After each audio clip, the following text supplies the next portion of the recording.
Hey, what is up everyone? This week, Sea of Thieves Season 10 released, and honestly, doesn't feel like anything's changed. So, with Season 10, we got some new things. Of course, we got a new Season Pass, which I talked about the Plunder Pass in another video, and I actually like the Plunder Pass a good amount this season, but if you want, you can go check out my full thoughts over there. We also got some bug fixes as well as quote-unquote combat improvements. However, from what I can see, it hasn't really had any real effect. I have tried a little bit of combat, and it doesn't seem like the hit reg anybody actually feels worse than it was before, where hits don't seem to be landing at all.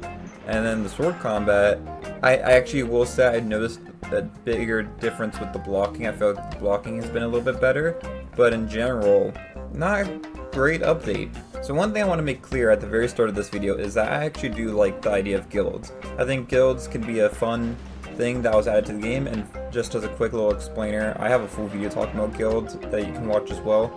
But guilds basically is just a way that you can have shared progression between you and your friends while they're all in their own different ships. And these ships aren't going to be playing at the same time together. It's basically just the same way Sea of Thieves was before, but now your progress can be linked together. That's cool and stuff, and I don't have a problem with guilds at all. I think the problem is, there's two things. One, guilds are not enough to run a whole season. The second problem is, guilds is especially not enough to be the only content we got all year, basically.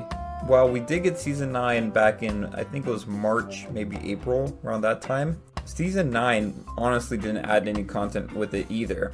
What it did add was the Chest of Fortune, which was really the only thing that was like new type of content in the game. And even with that, that's just a piece of treasure.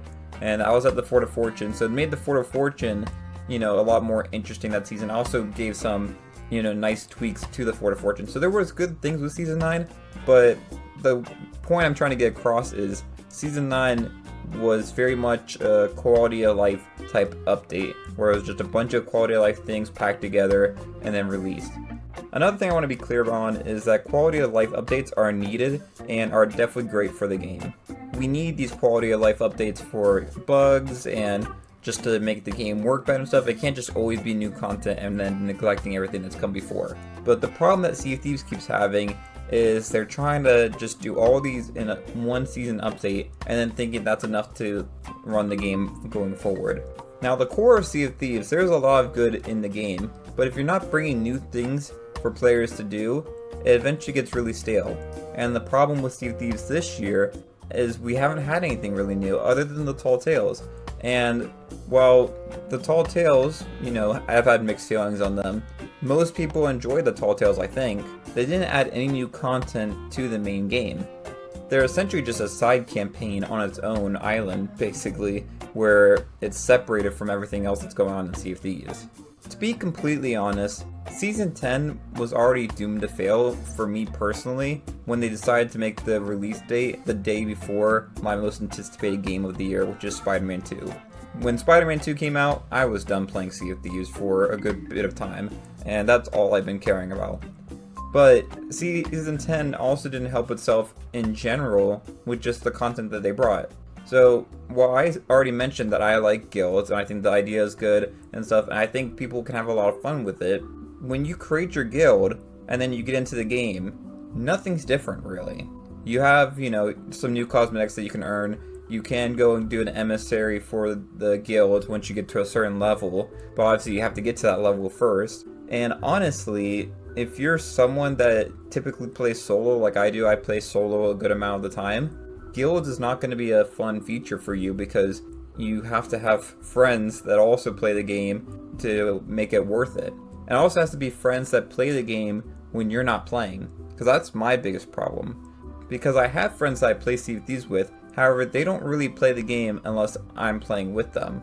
And the whole point of guilds is really that you have the shared progression for like everyone across the board, even when you're not playing. I think a lot of people will look at this update and say, oh, the game's dying and stuff and everything like that. And I think that's a little bit hyperbolic to say the game is dead or dying just because of this. However, I will say that this pattern from Sea of Thieves, especially this year, has not looked great for them, with all the countless delays and just the lackluster updates. Season 9 was a terrible season and a terrible update in general, and then Season 10, I feel like in some ways is worse than Season 9. Hopefully Season 10 actually ends when it's supposed to, but if you look at the features it's supposed to get, and I already did a full breakdown when they announced these features before, but just kind of recap, especially with, the context of guilds now finally being in the game.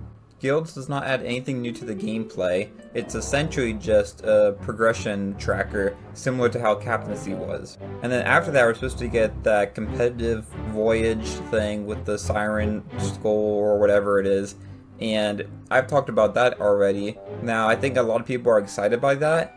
I honestly don't care about it at all. I feel like it's going to be kind of a lackluster update, and it's going to be something I think that people will do for the first 2 to 4 weeks of it being released, and then after that, never touch it again. It's going to be something kind of like the Fort of Fortune. Like, if you go to the Fort of Fortune, especially now, there's no one there, no one doing it. And it did get a nice boost in Season 9 when they had the Chest of Fortune there, but I think it's just going to be another update like that where they introduce it, people try it for a bit, and then never touch it again, and it would just be ignored. And honestly, it's essentially just a Reaper chest, but with extra steps. But then, obviously the biggest controversial thing that they're doing in Season 10 is with the Safer Seas. And I've talked all about that. I think there's potential for Safer Seas to have some cool, unique features that could make it worthy of being added to the game. But in its current state, I think it's quite terrible and detrimental to the future of Sea of Thieves. A lot of people would talk about new players and stuff, but I also see a ton of people that say that they're done playing the regular version of Sea of Thieves once this version comes out. So if you were already worried about player count going down, it's going to get significantly worse when you have all the players on their own little server. Not a great look for Season 10 going forward, and it's only day 3 of it being out.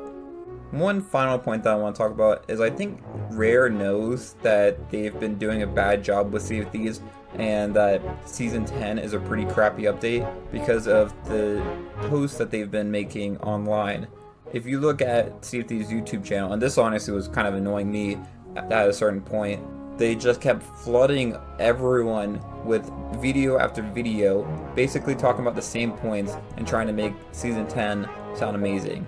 And they also, if you notice, when we were talking about Season 10, they were talking about features that weren't even going to be in when Season 10 came out. Even in the video that I was like for like the launch trailer for Season 10, it was like, oh, and in November we have this new competitive voyage. Oh, and then December we have Safer Seas, and then more, quote unquote, which, let's be honest, there's probably not more other than just bug fixes and stuff that you're used to on monthly updates. There's nothing else that's coming in Season 10 that's going to be major.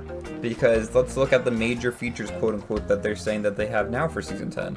Robo colors, combat bug fixes that shouldn't have ever existed in the first place, Plunder Pass, which I will say I like the Plunder Pass, it's all fine. But honestly, how am I supposed to care about the Plunder Pass if there's no content to play?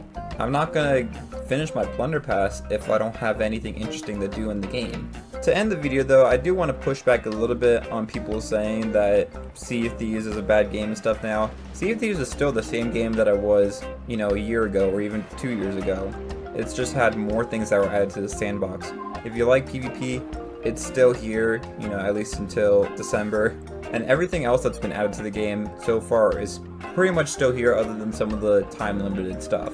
So there's still things to do. I love the sea forts that we got in the past.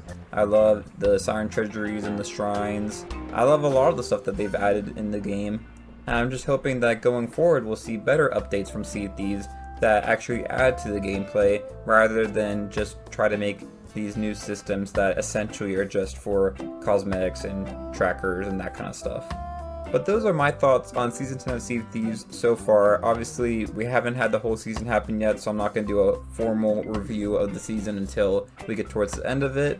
But I would love to hear y'all's thoughts in the comments below. What you think about Season 10 so far? Do you like it? Do you dislike it? Let me know all your thoughts down there. But if you enjoyed this video, it'd be great if you could like and subscribe. And until next time, thanks for watching, and I'll see y'all later. Bye, y'all.